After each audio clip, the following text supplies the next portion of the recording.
Yeah, my name is Juliette Paradise. I live in Powderhorn Park in Minneapolis. There wasn't a time where I feel like I wasn't an environmentalist. I feel like I was raised by people who thought recycling was important, who thought it was really important not to waste resources unnecessarily. So it was kind of something that I was raised with, but I think there was actually a turning point in my life, kind of, where, and it was just a couple years ago, that a friend of mine, a couple friends of mine actually, they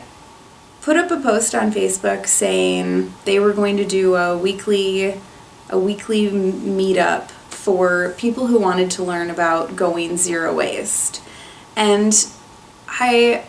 I remember reading the description, and there were so many tips about how to reduce your waste that were far beyond what I later realized were very minor steps that I'd taken. I considered myself an environmentalist all my life because I recycle, and because I don't run the water when I'm brushing my teeth or washing my face. But that zero waste seminar, I went to it, and I went all 4 weeks, but it opened my eyes up to just how many ways we waste things, and just how many ways there are to get away from that sort of view of life where everything has to be convenient and everything has to be disposable. I learned a lot of tips from the zero waste seminar I went to about how to grocery shop in a way that didn't create tons of plastic packaging and cardboard boxes and plastic bags, and even how much gas I was using. I really started recognizing the patterns and habits that I developed through my whole life were things that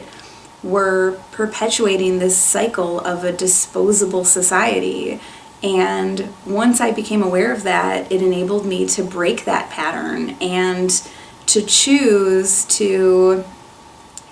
shop in the bulk section more often, which led to cooking differently, which led to a healthier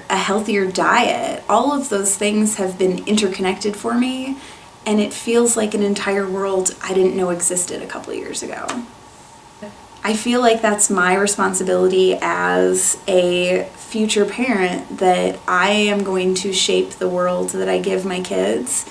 and now is the best time to start working on that. I don't want to wait until it's too late to give my kids the world that they deserve. I think really the internal change has just been being more aware of all of the choices I have available to me and making the right ones.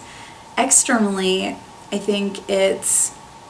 doing things that support those internal changes. So I'm much more aware now of the importance of meal planning, and the next step of that is when I go to the grocery store, I have a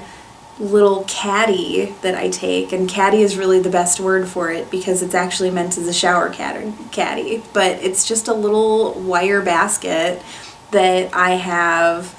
reused plastic bags in, that I have glass mason jars with little labels that say how much they weigh, and I'm going to the store and I'm buying stuff from the bulk section, and I'm cooking differently, I'm eating differently, I'm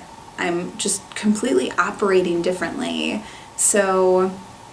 it's really an internal change that has enabled those external changes for me. What I would like people to know about making these sort of lifestyle changes is that it's easier than you think it is, it's cheaper than you think it is, and it's actually more fun. What I've most gotten out of being a part of a transition group is benefiting from all of the knowledge other people have that causes me to question the way I think and the way I operate. I don't think that I would have been able to make those changes to how I'm grocery shopping if it hadn't been through the goodwill of other transition members to hold a weekly meetup talking about zero waste